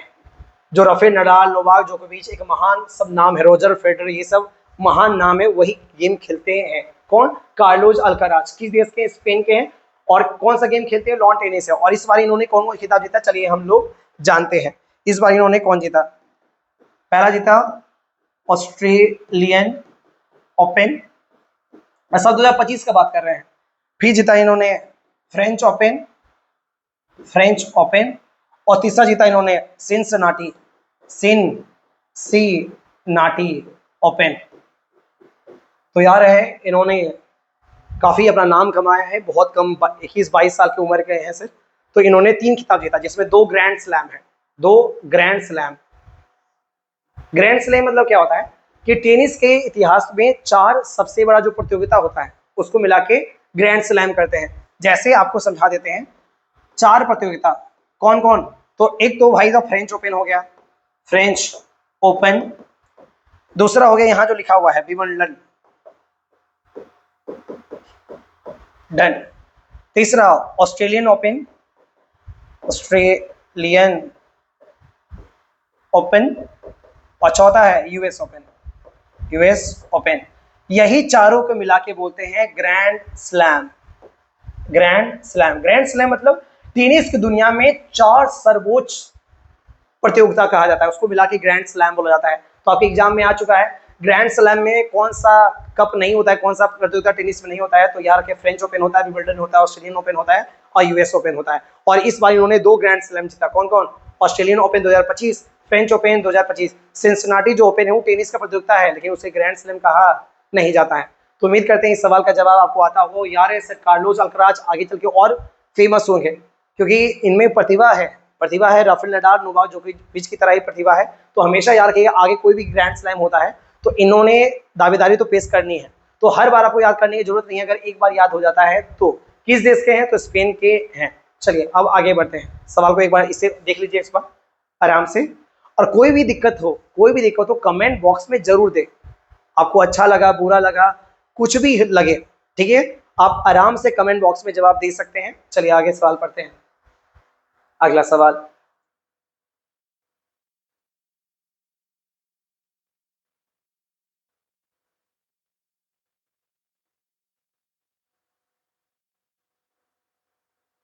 तो अगला सवाल कहता है एक स्वियातेक ने 2025 में सिंसिनाटी ओपन के फाइनल में किस खिलाड़ी को हराकर खिताब जीता? यानी पहले जान लेते हैं जीता किसने।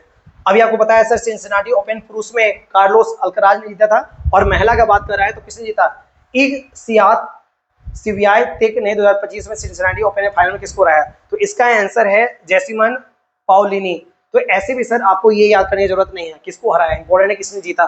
तो सिंसिनाटी ओपन जो यूएस में हुआ था, इसका खिताब किसने जीता महिला में? तो इग स्वियातेक। और यार है सर इग स्वियातेक बहुत बड़ा नाम है महिला टेनिस में। कैसे आपको बता देते हैं सर, आपको अभी थोड़ी देर पहले बताया है कि 4 ग्रैंड स्लैम होता है एक साल में, French open, Wimbledon, US open और फ्रेंच ओपन, यही चारों मिला के बोला जाता है ग्रैंड स्लैम। उसमें इग स्वियातेक ने आपका ऑस्ट्रेलियन ओपन, ऑस्ट्रेलियन ओपन और विंबलडन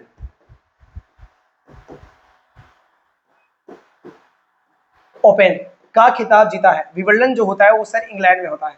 वो कहाँ होता है? इंग्लैंड में। जो लॉन टेनिस का जो सर्वोच्च प्रतियोगिता होता है उसको कहते हैं विंबलडन। तो याद रखना है कि इग स्वियातेक ने सिंसिनाटी ओपन के अलावा ऑस्ट्रेलिया महिला ओपन और विंबलडन महिला ओपन का खिताब जीता है 2025 का। तो खूब आएगा सर कि किस महिला खिलाड़ी ने विंबलडन ओपन 2025 का खिताब जीता, किस महिला खिलाड़ी ने ऑस्ट्रेलियन ओपन 2025 का खिताब जीता, किस महिला खिलाड़ी ने सिंसिनाटी ओपन का खिताब जीता, उसका नाम है ईग स्वियातेक, और यार है ये पोलैंड की है। ये कहाँ की है? पोलैंड की हैं। जिस तरह कार्लोस अल्कराज थे आपके स्पेन के, और ये थे पोलैंड के। आराम से इस सवाल को देखिए, ठीक है। तो आपको इसका आंसर याद करने की जरूरत नहीं है, आपको बस याद रखना है कि 2025 में कौन कौन खिताब ईग स्वियातेक ने जीता महिला में, और किस देश की हैं? पोलैंड की हैं। तो उम्मीद करते हैं इसको एक्सप्लेनेशन समझ में आया होगा। चलिए आगे बढ़ते हैं। हाँ, देश का पहला, आपको पता है सर, महिला को सशक्तिकरण, दुनिया में वुमेन एम्पावरमेंट बहुत जरूरी है, महिलाओं को देश में आगे रखना बहुत जरूरी है। तो देश का पहला पूर्णतः महिला संचालित स्वच्छ स्ट्रीट फूड, स्ट्रीट फूड मतलब क्या होता है? जो रोड के किनारे, ठीक है, जो एक ठेला जैसा लगे, गुपचुप का, पाव भाजी का, लिट्टी चोखा का, उसे कहते हैं स्ट्रीट फूड। यानी प्रॉपर उसका दुकान होगा नहीं, तो उसे कहते हैं स्ट्रीट फूड। तो पढ़ते हैं, देश का पहला पूर्णतः महिला संचालित वुमेन ओरिएंटेड, स्वच्छ मतलब क्लीननेस होना चाहिए, स्ट्रीट फूड हब मौली का उद्घाटन कहाँ किया गया? मौली का उद्घाटन कहाँ किया गया? अगर इस सवाल अगर पढ़े तो इस सवाल के जवाब में ही, इस सवाल में ही जवाब छुपा हुआ है। कैसे? तो चलिए, ये जो मौली है वो एक शब्द मौली से बना हुआ है, ठीक है, जिसका अर्थ होता है मराठी में माँ। जिसका अर्थ क्या होता है? मराठी में होता है माँ। अगर मराठी में इसका अर्थ होता है माँ, यानी कहीं ना कहीं महाराष्ट्र में होगा। तो आप खुद बताइए, इसमें महाराष्ट्र से संबंधित कौन शहर है? दिल्ली नहीं है, जयपुर राजस्थान की राजधानी है। अब बचा मुंबई और पुणे, बचा मुंबई और पुणे। तो पुणे भी महाराष्ट्र में है, और मुंबई तो खैर राजधानी है। तो अब फंस गए आप मुंबई और पुणे में। तो यहाँ ऐसा याद रखिए, इसकी जो राजधानी, इसका जो उद्घाटन किया गया है वो महाराष्ट्र की राजधानी कहाँ? मुंबई में किया गया है। मुंबई में भी जो एरिया है उसका नाम क्या है? कांदिवली। जैसे पटना में है बोरिंग रोड है, कंकरबाग है, फ्रेजर रोड है, डाक बंगला चौक है, उसी तरह कि मुंबई में किया गया। मुंबई में एरिया का नाम क्या था? कांदिवली। यानी यहाँ पर जो भी ठेला लगाया जाएगा, जो भी ठेला स्ट्रीट फूड लगाया जाएगा, उसका संचालन केवल केवल किसके द्वारा किया जाएगा? महिलाओं द्वारा किया जाएगा। और ये ऐसा अपने तरफ पहली बार ऐसा हो रहा है, ऐसा पहली बार हो रहा है। तो अब आराम से इस सवाल को देखें। तो याद करने का तरीका क्या था? बस याद रखना है, मौली एक मराठी शब्द है जिसका अर्थ क्या होता है? माँ। और आपको पता है सर, महिलाएं तो किसी ना किसी की तो माँ हुई होगी ना, तो इसीलिए इसका आंसर क्या है? मुंबई।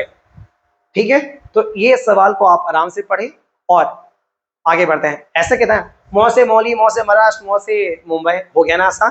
तो चलिए 12 नंबर क्वेश्चन हो गया। अब आगे बढ़ते हैं, 13 नंबर पे आते हैं। भारतीय अक्षय ऊर्जा दिवस प्रतिवर्ष मनाया जाता है।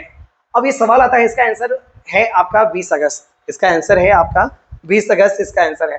अब सवाल आया से पहले इस सवाल को समझाइए, क्योंकि सवाल समझ में आया नहीं। ये क्या है? अगर इंग्लिश में बात किया जाए तो बात करते हैं इंडियन रीन्यूएबल एनर्जी डे। तो सर रीन्यूएबल या अक्षय ऊर्जा, मेन यही फोकस है। अक्षय ऊर्जा वैसी ऊर्जा होती है जिसको हम बार बार प्रयोग कर सकते हैं। नाम ही से बात है रीन्यूएबल। न्यू मतलब क्या था? नया। री मतलब क्या था? बार बार जिसको नया किया जा सकता है। इसमें आपका कौन कौन होगा? इसमें आपका सौर ऊर्जा होगा, सौर ऊर्जा होगा। इसमें जिसको सोलर एनर्जी कहते हैं। इसमें आपका पवन ऊर्जा होगा, जिसको आप विंड एनर्जी कहते हैं। इसमें आपका हाइड्रो ऊर्जा होगा, यानी जल ऊर्जा होगा। ठीक है, और आपको पता है सर, सूर्य से अभी बैटरी चार्ज कीजिए, बैटरी से बल्ब जलाइए, बैटरी पूरा कंज्यूम हो गया, बल्ब पूरी तरह जल गया, और बैटरी डिस्चार्ज हो जाता है। तो हर दिन सुबह सूर्य निकलता है। हर दिन यहाँ इंसान चला जाता है, लेकिन सूर्य हमेशा वही पूरब, वही पश्चिम, जो भी है पृथ्वी के घूर्णन के कारण वही है। तो सौर ऊर्जा, पवन ऊर्जा और जल ऊर्जा को क्या कहते हैं? ये कहते हैं, ये एक तरह कैसा ऊर्जा है? अक्षय ऊर्जा। यानी हमारे जो ये तीनों जो ऊर्जा है, जो पर्यावरण को दूषित किए बिना आपको ऊर्जा देते हैं, तो इसी को बढ़ावा देना है, लोगों में जागरूकता फैलानी है। तो इसी को बोला जाता है भारतीय अक्षय ऊर्जा दिवस। प्रतिवर्ष कब मनाया जाता है? तो 20 अगस्त को मनाया जाता है। अब सवाल आता है सर 20 अगस्त को क्यों मनाया जाता है? तो आपको बता देते हैं सर कि राजीव गांधी जो देश के सबसे युवा प्रधानमंत्री थे, और जो ये प्रधानमंत्री बने 1984 से 1989 तक बने।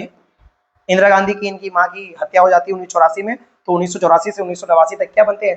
प्रधानमंत्री बनते हैं। इनका जो जन्म हुआ था ना, वो हुआ था 20 अगस्त 1944 में। तो 20 अगस्त आप बोल सकते हैं राजीव गांधी जयंती है। 20 अगस्त राजीव गांधी जयंती है। और ये कब से मनाना आरंभ हुआ? तो मनाना आरंभ हुआ 2004 से। ये मनाना जो आरंभ हुआ वो हुआ 2004 से।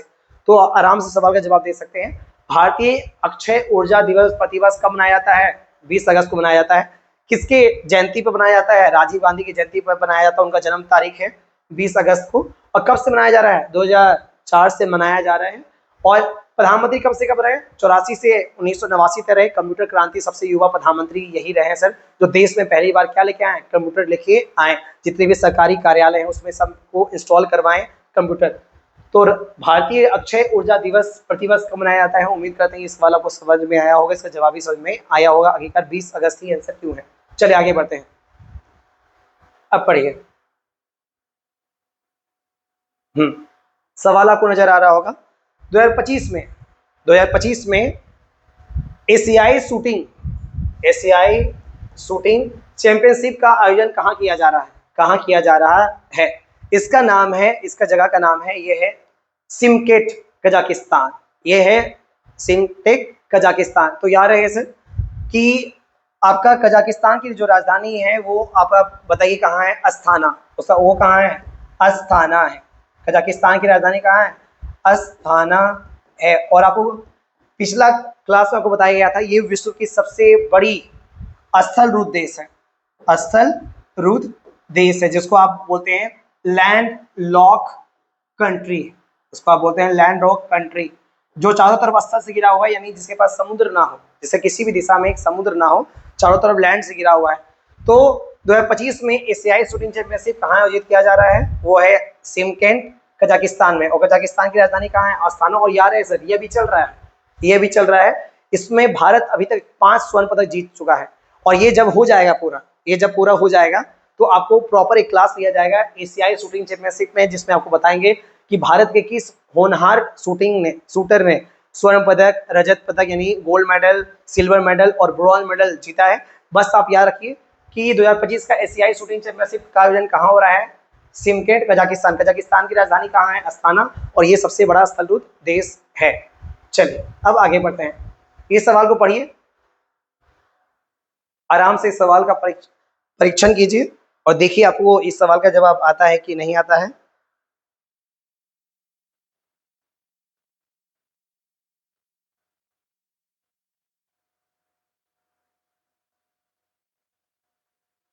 चलिए अब ये सवाल है कि अग्नि 5 का परीक्षण यानी टेस्टिंग किस स्थान से किया गया?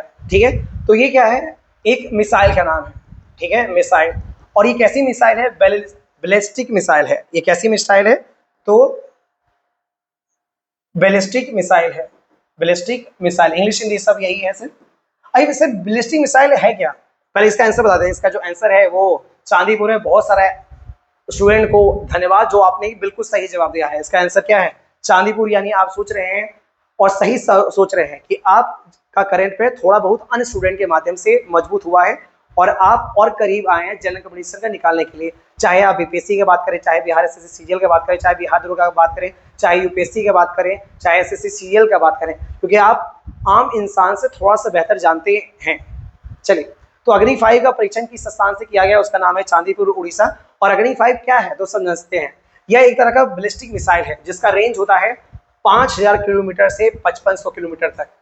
अब ये सर सवाल आता है, रेंज समझ में आ गया, यानी एक बार छोड़ा जाए तो ये कहाँ तक मार कर सकता है? 5000 से 5500 किलोमीटर तक कर सकता है। ये बैलिस्टिक मिसाइल क्या होती है? तो बैलिस्टिक मिसाइल क्या होती है सर? तो माने चले अग्नि 5 है, तो हम कंप्यूटर में सेट कर दिए कि माने चले एक देश, माने चले अंटार्कटिका में एक जगह है। अंटार्कटिका तो खैर बहुत दूर हो गया। माने चले चाइना की राजधानी बीजिंग है। ठीक है, चाइना मेरे पर आक्रमण किया तो भारत का भी आप समान सेल्फ रिस्पेक्ट है कि भारत भी हमला करेगा। तो अपन क्या करेंगे? अग्नि 5 के जो कंप्यूटर होगा उसमें हम बीजिंग का लोकेशन सेट कर देंगे। और अब अग्नि 5 जो है डायरेक्ट जो एक बार निकलेगी चांदीपुर से, वो सीधे हिट कहाँ करेगी? वो सीधे हिट करेगी चाइना की राजधानी बीजिंग पे। तो उसे ही कहते हैं आपका बैलिस्टिक मिसाइल। यानी एक बार टारगेट फिक्स कर देना है और वो कितना भी दूर रहे, अगर रेंज में है यानी 5000 से 5500 के रेंज में है तो सटीक निशाना लगाती है, तो उसी को कहते हैं बैलिस्टिक मिसाइल। तो आज के बाद बच्चा कभी भूलेगा नहीं, क्योंकि एग्जाम में खूब आता है ये बैलिस्टिक मिसाइल, वो बैलिस्टिक मिसाइल। बच्चे को ये पता ही नहीं है आखिरकार बैलिस्टिक मिसाइल होता क्या है। यानी जो लक्ष्य तय करने के बाद वहां मार करे उसे कहते हैं बैलिस्टिक मिसाइल। और अग्नि 5 का रेंज कहाँ है? 5000 से 5500। और चांदीपुर कहाँ पे है? चांदीपुर आपका उड़ीसा में है। तो पूछा है सर। और आपको बता दें कि मिसाइल परीक्षण, मिसाइल टेस्टिंग आपका चांदीपुर में ही भारत में किया जाता है। तो चांदीपुर किस राज्य में है? उड़ीसा में है। ये भी अलग से एक सवाल है। तो उम्मीद करते हैं और यार है सर, ये अग्नि 5 जो मिसाइल है इसको बनाया किसने? DRDO ने। तो मेरे जो व्यूअर हैं, जो उनका एक सवाल दिया जा रहा है जो कमेंट बॉक्स में जरूर जवाब आना चाहिए। और इससे पहले जो करंट अफेयर जो पढ़ाया गया था उसमें 2 सवाल पूछा गया था कि विश्व का सबसे बड़ा मरुस्थल कौन है और विश्व का सबसे बड़ा लैंडलॉक कंट्री कौन है। तो बहुत सारे स्टूडेंट का सवाल का जवाब बिल्कुल सही था। बहुत सारे लोगों ने इसका आंसर आपका सहारा मारा जो कि अफ्रीका में है, और बहुत सारे लोगों ने लैंडलॉक कंट्री में कजाकिस्तान मारा। तो आप लोग को दिल से धन्यवाद जो आप मेरे सवालों को दिल से लेते हैं और कमेंट बॉक्स में उसको डालते हैं। तो आज का ये सवाल है कि DRDO का पूरा नाम क्या है? जो अग्नि 5 है ये एक संस्था के द्वारा बनाया गया भारत सरकार का, उसका नाम है DRDO। तो DRDO का पूरा नाम क्या है? और ये प्रीवियस सवाल है इसलिए इग्नोर ना करें। चलिए आगे बढ़ते हैं। हाँ, सवाल पढ़िए आराम से। सवाल बहुत प्यारा सवाल है और आने की संभावना 100% है। आने की संभावना 100% है। चलिए, अब भारत में राष्ट्रीय अंतरिक्ष दिवस, अंतरिक्ष, ठीक है, इंग्लिश में क्या कहेंगे? National space day. National space day कब मनाया जाता है? बहुत सारा बच्चा को आंसर लग रहा होगा 15 अगस्त। और हमको पता है 15 अगस्त ऐसा नहीं कि भारत का आजादी दिवस है इसीलिए आपको लग रहा होगा कि सर 15 अगस्त 1969 में इसरो की स्थापना हुई थी, इंडियन स्पेस रिसर्च ऑर्गेनाइजेशन की स्थापना हुई थी, इसीलिए इसका आंसर क्या होगा? 15 अगस्त होगा। लेकिन स्टूडेंट, तो इसका जवाब जो है ये बिल्कुल गलत है। इसका जवाब बिल्कुल गलत है। इसका आंसर है वो है 23 अगस्त। लेकिन बहुत सारे लोगों ने जो 15 अगस्त सोच के मारा वो भी बहुत हद तक सही सोचे होंगे कि इसरो की स्थापना 15 अगस्त 1969 में हुआ था सर, तो हमको लगता है इसका आंसर 15 अगस्त होगा। लेकिन इसका जो आंसर है स्टूडेंट वो गलत है। इसका जो आंसर है 23 अगस्त। अब सवाल आता है 23 अगस्त को ही क्यों मनाया जाता है? नेशनल स्पेस डे, जिसको राष्ट्रीय अंतरिक्ष दिवस कहते हैं। तो आपको बता देते हैं कि 23 अगस्त 2023 को जो हमारा एक मिशन था चंद्रयान 3, वो चंद्रमा में लैंड किया था। वो चंद्रमा में लैंड किया था। चंद्रमा में क्या किया था? लैंड किया था। किस तारीख को? 23 अगस्त 2023 को। तो नरेंद्र मोदी ने राष्ट्रीय मंच आके बोला था कि आज से हर वर्ष 23 तारीख को मनाया जाएगा आपका राष्ट्रीय अंतरिक्ष दिवस, क्योंकि 23 अगस्त जो तारीख है भारतीय अंतरिक्ष क्षेत्र में एक महान तारीख माना जाएगा, क्योंकि चंद्रयान 3 का सफल परीक्षण हुआ और इसी तारीख को चंद्रमा में क्या किया? वो उतरा, इसीलिए। और तो बताइए 2024 में ये पहली बार मनाया गया होगा और 2025 में, यानी इस बार जो राष्ट्रीय अंतरिक्ष दिवस मनाया जा रहा है वो कितना है? वो दूसरा है, क्योंकि पहली बार 2023 में हुआ था तो नरेंद्र मोदी ने घोषणा किया था कि अब से जब भी आएगा, तो अगला बार कब आएगा? 2024 में। तो पहली बार राष्ट्रीय अंतरिक्ष दिवस कब मनाया गया था? 2024 में। तो बताइए इस बार कितना होगा? इस बार होगा दूसरा। तो अगर पूछता है तो पहले याद रखना है राष्ट्रीय अंतरिक्ष दिवस कब बनाया गया? 23 अगस्त को बनाया गया। और क्यों बनाया गया? क्योंकि चंद्रयान 3 ने सफल लैंडिंग किया था कब? 23 अगस्त 2023 को। तो 23 यहाँ कॉमन है, 23 यहाँ कॉमन है। और 2025 में इसका कितना था दिवस मनाने की घोषणा? यही था दूसरा। और यार सर इसका थीम क्या था? थीम मतलब होता है कि हर दिवस जो होता है ना, बड़ा बड़ा जो दिवस होता है, डे होता है, उसका कुछ ना कुछ थीम होता है। थीम कहने का तात्पर्य क्या है? उसी पर काम करना है। उसी पर क्या करना है? काम करना है। तो इस बार का जो थीम था, 2025 का जो थीम था नेशनल स्पेस डे का, यानी राष्ट्रीय अंतरिक्ष दिवस का, उसका जो थीम था बड़ा प्यारा थीम है सर। इसका थीम है, थीम यहाँ पर लिख देते हैं, थीम था आर्यभट्ट टू गगनयान। आर्यभट्ट 2 से लेकर कहाँ? गगनयान तक। जो समझदार बच्चे हैं, जो बहुत देर से तैयारी कर रहे हैं, उनको पता होगा इसका थीम क्यों चुना गया। कि भारत का पहला जो अंतरिक्ष यान जो स्पेस में गया था उसका नाम था आर्यभट्ट, और अभी जो जा रहा है उसका नाम क्या है? गगनयान। यानी प्राचीन से लेकर आधुनिक तक ये जोड़ के रखा है, इसीलिए इस बार राष्ट्रीय अंतरिक्ष दिवस का जो थीम था वो आर्यभट्ट से लेकर गगनयान तक था। तो याद रहना है कि अगर पूछता है राष्ट्रीय अंतरिक्ष दिवस का थीम क्या था, तो क्या बोलना है, आर्यभट्ट से लेकर गगनयान तक। तो मेरे व्यूअर से एक और सवाल है, तो आपको ये तो पता चल गया कि भारत का पहला अंतरिक्ष जो यान था, सैटेलाइट था, उसका नाम क्या था, आर्यभट्ट था। ठीक है, आपको ये बताना है 21 वर्ष छोड़ा गया था, 21 वर्ष छोड़ा गया था। तो आर्यभट्ट जो पहला स्पेस था, तो किस वर्ष छोड़ा गया था, ये कमेंट बॉक्स में जरूर जवाब दें। अगर पता नहीं है तो इसी बहाने आप गूगल करें और गूगल से ढूंढ के जवाब दें, लेकिन जवाब दें। चलिए अब हम सवाल आगे बढ़ते हैं, हैं। सवाल पढ़िए। हाँ, तो सवाल क्या कह रहा है, 17 नंबर सवाल कह रहा है, श्रम श्री, श्रम आपको पता है मतलब होता है लेबर, ठीक है, और श्री भगवान के आगे लगाया जाता है श्री। श्रम श्री योजना किस राज्य की सरकार ने शुरू किया था? तो पहले ऑप्शन है आपका पश्चिम बंगाल, बिहार, असम, झारखंड। पहले खुद सोचे और जवाब देने की कोशिश करें। आई नो कि बहुत सारे ऐसा सवाल बच्चे होंगे जो इस सवाल को कहीं ना कहीं पढ़े होंगे, तो आप खुद जवाब दें इस सवाल का।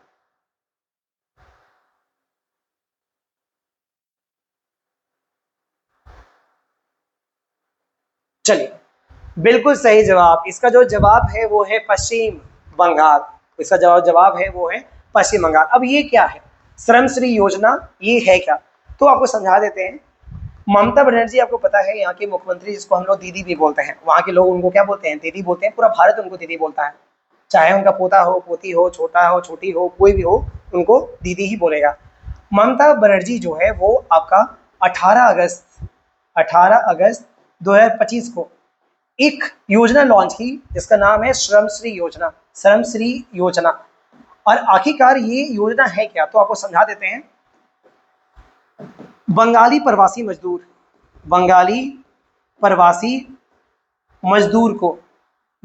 को एक साल तक कितना हजार रुपया, 5,000 रुपया दिया जाएगा प्रति माह दिया जाएगा। कितना सालों तक, 1 सालों तक। अब सवाल आता है सर बंगाली प्रवासी मजदूर किसे कहते हैं? तो बंगाल के वैसे मजदूर जो कमाने के लिए बंगाल से बाहर गए थे। जैसे आपको पता है सर, पूरे भारत में सबसे जो प्रवासी रहते हैं वो कहाँ रहते हैं, बिहार के ही रहते हैं। बिहार में रोजगार की स्थिति इतनी दयनीय है, अब दयनीय शब्द बोले भयावक है, कि यहाँ के छोटा छोटा काम करने, रिक्शा चलाने के लिए, टोटो चलाने के लिए भी हमको महाराष्ट्र, गुजरात जाना पड़ता है। तो बंगाल की स्थिति भी बिहार से तो बेहतर है निश्चित तौर पर, लेकिन उतनी भी बेहतर नहीं है, वहाँ रोजगार का बहुत बड़ा साधन नहीं है। तो बंगाली लोग क्या है, वो अपना जीवन यापन करने के लिए गुजरात जाते हैं, यूपी जाते हैं, दिल्ली जाते हैं, महाराष्ट्र जाते हैं। तो ममता बनर्जी कहना है कि वैसे बंगाल के नागरिक जो कमाने के लिए पश्चिम बंगाल से बाहर गए हों, परंतु उनको रोजगार ना मिला हो, तो वो बंगाल में फिर से आइए। उसको कम से कम, जब तक आपको रोजगार नहीं मिल जाता है, एटलीस्ट 1 साल तक आपको बंगाल की सरकार कितना महीना देगी, 5,000 रुपये प्रति महीना देगी। तो ये केवल किसके लिए है, बंगाली के लिए। एक बात हमेशा रखनी है, यानी उनका बंगाल घर होना जरूरी है और उनके पास रोजगार नहीं होना चाहिए वो, और ये भी तय होना चाहिए कि आप कमाने गए थे गुजरात, वहाँ पर आपको भेदभाव का सामना पड़ा, पुलिस का सामना करना पड़ा, वहाँ के लोगों ने भगा दिया। महाराष्ट्र गए थे, तमिलनाडु गए थे, वहाँ को रोजगार नहीं मिला, तो उनको ममता बनर्जी ने आह्वान किया है, यानी बुलाया कि आप फिर से आइए। आपको हर माह कितना दिया जाएगा, 5,000 रुपया दिया जाएगा। कब तक, जब तक आपको रोजगार नहीं मिल जाता है, या अधिकतम कितना साल तक, 1 साल तक। यानी 1 साल में आप ढूंढने की कोशिश कीजिए, इसीलिए इसका नाम क्या पड़ा, श्रम श्री। उम्मीद करते हैं ये आपको समझ में आया होगा। तो श्रम श्री योजना किस राज्य ने लॉन्च की, पश्चिम बंगाल में। कितना रुपया देने की बात की गई, 5,000 रुपया देने की बात की। कितना साल तक, 1 साल तक, या उससे पहले अगर आपको नौकरी लग जाता है कहीं भी, तो आपको वहां मिलना बंद हो जाएगा। ठीक है, और कब लॉन्च किया गया, 18 अगस्त 2025 को लॉन्च किया। किसके द्वारा, ममता बनर्जी के द्वारा। चलिए अब नेक्स्ट क्वेश्चन पे आते हैं। हाँ, अब आराम से इसको पढ़िए, आराम से पढ़ने की कोशिश कीजिए।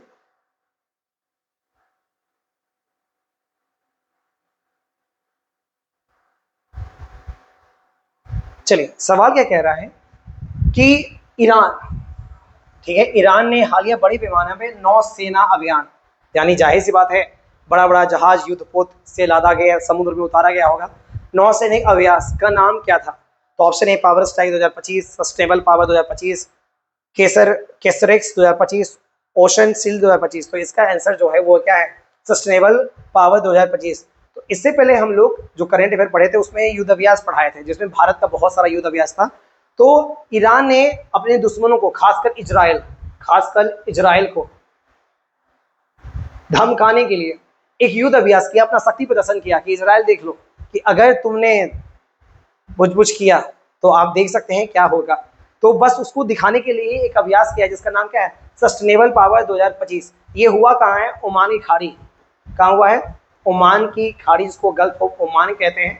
ओमान की खाड़ी और हिंद महासागर में किया गया ये युद्ध अभ्यास, हिंद महासागर में युद्ध अभ्यास किया गया है, अपना शक्ति प्रदर्शन करना, ताकि जब युद्ध हो तो हमारा जो नौसेना हो वो क्या रहा, पूरी तरह तैयार है।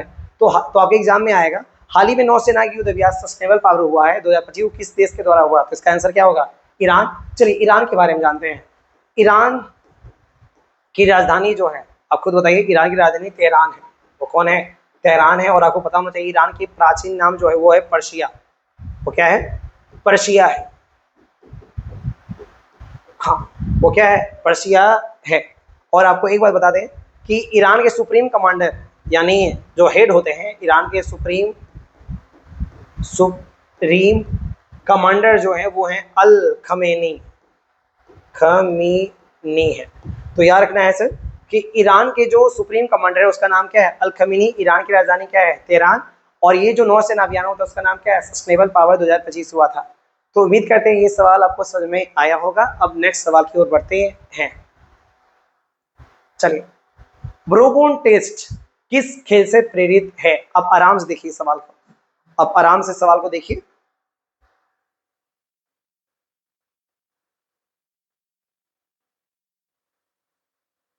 चलिए, अब ये क्या है, ठीक है। पहले ब्रोंको टेस्ट किस खेल से प्रेरित है, तो स्पेलिंग लिख देते ताकि आप गूगल में सर्च मारे, ब्रोंको टेस्ट।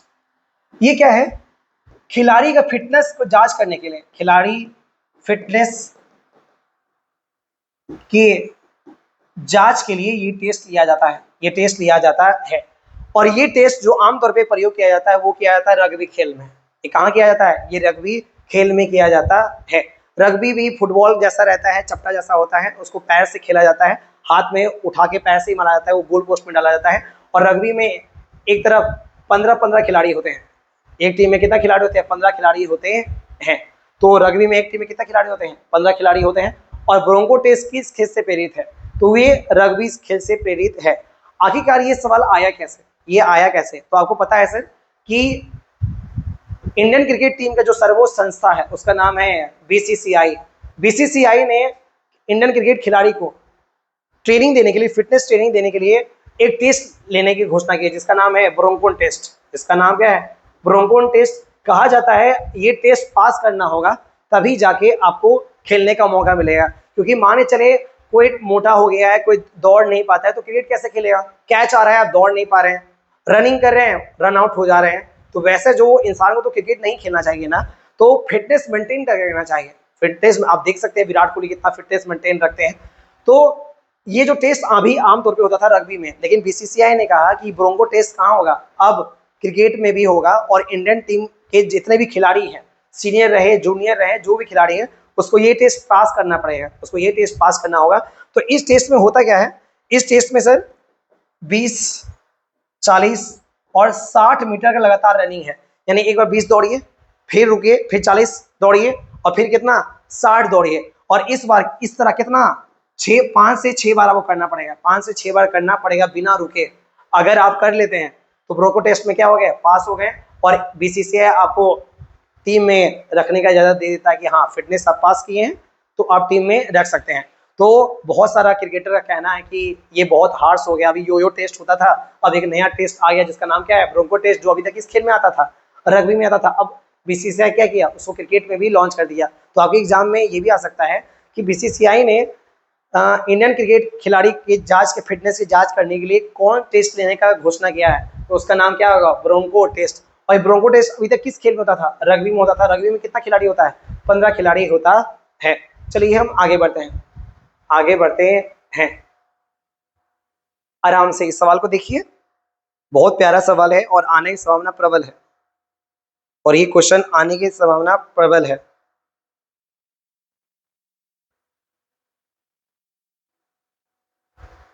चलिए अब इसको पढ़ते हैं। हाल ही में संविधान club of India, constitution club of India, CCI को इंग्लिश में क्या कहते हैं, संविधान को इंग्लिश में कॉन्स्टिट्यूशन कहते हैं, क्लब को क्लब कहते हैं ऑफ इंडिया तो हो गया, के सचिव यानी सेक्रेटरी के चुनाव में किस नेता ने जीत दर्ज की। तो इस सवाल काफी चर्चा में रहा है, इस सवाल जो है काफी चर्चा में रहा है। तो पहले इस सवाल का जवाब देने की कोशिश करें आप लोग। चलिए, बहुत स्टूडेंट का सवाल बिल्कुल सही है, बिंगो आपके लिए, आपने बिल्कुल सही जवाब दिया। तो इसका जो सवाल होगा, ये जवाब जो है वो है राजीव प्रताप रूढ़ी। इसका जो जवाब है वो है बीजेपी के बहुत प्राचीन नेता हैं, बिहार के ही लोकसभा सांसद हैं, बिहार के ही लोकसभा सांसद हैं। ठीक है, तो इसका आंसर क्या है, राजीव प्रताप रूढ़ी। अब सवाल आता है सर ये क्या है, आखिरकार ये संविधान क्लब ऑफ इंडिया क्या है, जिसमें इंग्लिश में बोलते हैं सीसीआई। तो बता देते सर, ये एक संस्था है संसद के भीतर, जिसकी स्थापना की गई थी फरवरी 1947 में, यानी जब भारत आजाद नहीं हुआ था तभी से ये संस्था स्थापित हो गई अंग्रेजों के द्वारा। अब ये संस्था है क्या, तो समझाते हैं। देखिए, लोकसभा के भीतर, राज्यसभा के भीतर जो मेंबर होते हैं, जब संसद का सत्र चल रहा होता है तो लोकसभा के भीतर जो विपक्षी हैं, जो सत्ताधारी पार्टी है, उसमें खूब बात चलता है, उसमें मतभेद होता है, बहस होता है, कागज फेंका फेंकी होता है। लेकिन जब संसद का सत्र खत्म हो जाता है, ये बैठक खत्म हो जाता है, तो वो भी चाहते हैं कि भाई संसद के भीतर हम लोग दुश्मन थे, लेकिन संसद के बाहर क्या है, हम लोग दोस्त। तो एक ऐसा जगह रहे जहां पर हम लोग गेम खेल पाए, कोई स्पोर्ट्स खेल पाए, कोई हेल्थ जैसे जिम, कोई आपका लाइब्रेरी जैसा हो। तो उस सब मिला के एक संस्था बना जिसका नाम है संविधान क्लब ऑफ इंडिया, यानी कॉन्स्टिट्यूशन क्लब ऑफ इंडिया। यानी एक ऐसा क्लब होगा जिसमें आपका लाइब्रेरी भी होगा, जिस आपका फिटनेस क्लब, यानी आपका क्या बोल सकते हैं, जिम भी होगा, आपका कैफेटेरिया, यानी किसी को कॉफ़ी पीना है, किसी को कोई भी चीज़ खाना है, वो आपको मिल जाएगा। यानी आप बोल सकते हैं कि संसद के बाहर एक ऐसा भवन है जहां पर विपक्ष का रहे नेता, सत्ता का नेता रहे, आपस में बैठ के हंसी मजाक करते हैं, देश के हित का बात करते हैं, जो उस संसद के भीतर नहीं कर पाते हैं, लोकसभा राज्यसभा के भीतर नहीं कर पाते हैं। उसे क्या कहते हैं, संविधान क्लब ऑफ इंडिया, जिसको इंग्लिश में कॉन्स्टिट्यूशन क्लब ऑफ इंडिया। इसकी स्थापना कब हुई थी, फरवरी 1947 में। और इसके जो नेता बने, सेक्रेटरी बने हैं, उनका नाम है राजीव प्रताप रूढ़ी। इसका जो नेता बने हैं उसका नाम है राजीव प्रताप रूढ़ी। और आपको पता होना चाहिए सर, ये सारण जिला के लोकसभा सांसद हैं, सारण जिला जो कि बिहार में ही आता है, सारण जिला के लोकसभा सांसद हैं, लोकसभा सांसद हैं। अब सवाल आता है कि इसमें वोट डालता कौन है सर। चलिए, ये तो समझा दिए कि संविधान क्लब ऑफ इंडिया क्या है, कि लोकसभा राज्यसभा के बाहर जब वो लोग हंसी मजाक करते हैं तो उनको एक ऐसा माहौल चाहिए जहां पर, अब देश का हित का बात ना करें, देश का हित का बात हम बहुत कर लिए हैं संसद के भीतर, लोकसभा के भीतर राहुल गांधी, नरेंद्र मोदी, अमित शाह। अब वो चाहते हैं थोड़ा सा हंसी मजाक भी हो, तो एक ऐसा स्थान बनाया गया उन लोग के लिए, ठीक है, जहाँ लाइब्रेरी हो, कैफेटेरिया हो, खाना पीने का व्यवस्था हो, जहाँ पर जिम हो, आप आराम से, तो उसी का नाम है संविधान क्लब ऑफ इंडिया। तो इसमें अब वोट कौन डालता है, तो इसमें लोकसभा और राज्यसभा के सभी सदस्य मिलकर वोट डालते हैं।